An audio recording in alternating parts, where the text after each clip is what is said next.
Encryption is what keeps your data secure, whether you're logging into a website, uploading a sensitive file, or sending a private message on WhatsApp. It works by converting readable information called plain text into something completely unreadable known as ciphertext, so that even if someone intercepts your traffic, all they'll see is scrambled data. But if encryption is so secure, how do hackers still manage to bypass it? Well, that's exactly what I'll be covering in this video, walking you through how encryption actually works, to what makes it so powerful, and the different ways hackers actually get around it. So let's get started. Disclaimer. This video is for cybersecurity enthusiasts and is for educational or awareness purposes only. It does not provide step-by-step instructions on how to break encryption, which is computationally impossible, but rather explains the techniques used by hackers to get around it. Black hat hacking is highly discouraged and can result in serious legal consequences. Chapter number 1, How Encryption Actually Works. Okay, so starting with the basics, imagine you want to create a secret messaging technique with your friend. You both agree that whenever you send each other a message, you'll take every letter in the message and move it 3 positions forward in the alphabet, so that H becomes K, E becomes H, L becomes O, and a word like hello becomes core. This simple idea is actually the core concept behind how encryption works. It's basically the art of using some unique logic to convert plain text into ciphertext, so that only the person who knows that logic can convert it back and actually understand what it says. Now in this particular example, the logic you're using can be divided into 2 main parts, with the first part being an algorithm, and the second part being a key. The algorithm is simply the method being used, which in this case is shifting the letters forward, while the key is the specific value being applied, which here is the number 3. Now the algorithm itself can be public, like for example you might even share this technique of shifting letters forward with other people as well, but the key you're using at a particular moment is the secret you must protect, if you don't want anyone else other than the intended recipient to understand what you wrote. So this exact technique, where 2 sides share a secret key, that works within the rules of a publicly known algorithm, is what we call symmetric encryption in cybersecurity. In computer systems, this publicly known algorithm could either be something like DES, which is an older algorithm and considered crackable today by modern computers, or it could be something stronger like AES, which is used in modern systems and is computationally impossible to brute force with current technology. But if AES is so strong, how do hackers still manage to bypass it? Well, you see, hackers rarely break encryption by brute force if AES is being used. Instead, they rely on multiple other attacks that we'll cover later in the video. But first, we need to understand another important technique called asymmetric encryption. So coming back to our friend analogy earlier, after coming up with a logic to create a messaging technique with your friend, the question is, how do you securely share a secret key with him in the first place, while making sure no one else is listening or watching? Well, this is where asymmetric encryption comes into play. So imagine that instead of sharing the secret key with your friend directly, your friend uses a lock, and keeps the only key that can open it to themselves, while sending that open lock to you at your address. Now when you want to share that secret key for future messages, you write it down on a piece of paper, place it inside a box, and lock that box using the same open lock you received. You then send that locked box back, and since your friend is the only one who has the key, they can unlock it and read the secret inside.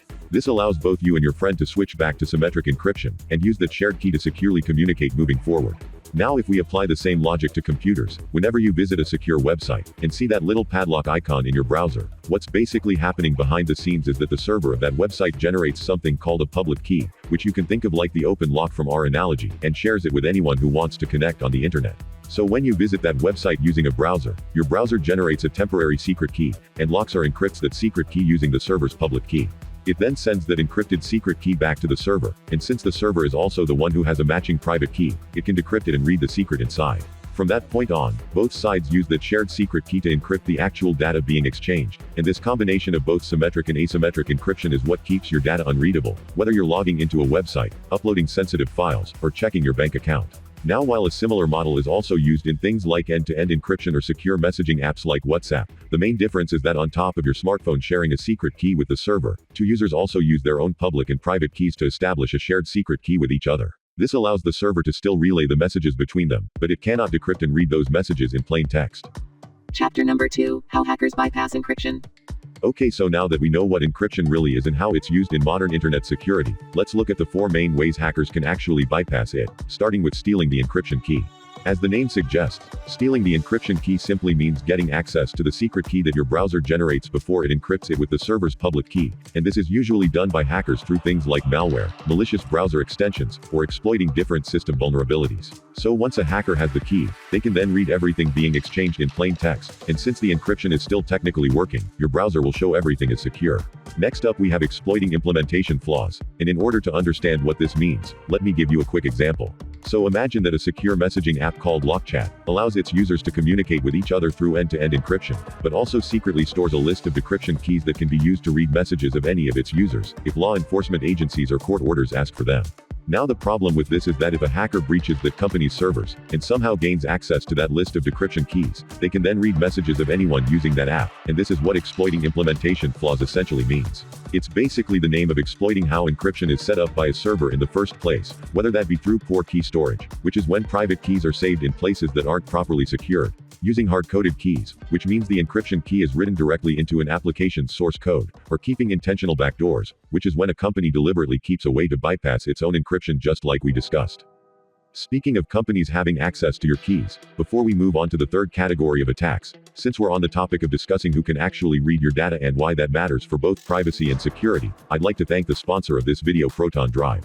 Proton Drive is a privacy-first cloud storage service built by Proton that uses something called zero-access encryption, meaning that any files you upload to it get encrypted right on your device, before they ever reach Proton's servers. Unlike Google Drive or other cloud services, where your files are stored on company servers and can be scanned or handed over if requested, Proton can't access your files even if they wanted to, and even if their servers were ever breached, your files would still be unreadable to the attacker.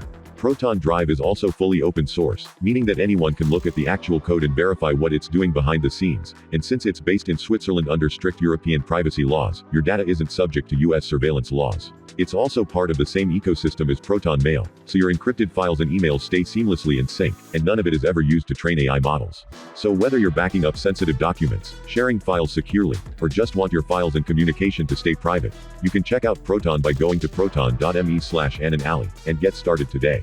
Thanks for listening, let's get back to the video. Moving on, we have protocol-level attacks. Unlike exploiting implementation flaws, which target how encryption is set up on the server side, protocol-level attacks are usually done when a hacker is connected to the same Wi-Fi network as yours, and this is where they try to do things like SSL stripping or key exchange attacks. SSL stripping is when a hacker intercepts your traffic, and forces your device to use HTTP instead of HTTPS, but this only works if the server of a website allows HTTP connections in the first place. Key exchange attacks are when a hacker establishes a separate encrypted connection on each side, so that both you and the server think you're communicating securely, but this only works if your browser fails to verify the server's certificate properly, or if you ignore the security warnings. Finally, we have brute force and dictionary attacks. Now you might be thinking, didn't we say brute forcing AES is computationally impossible?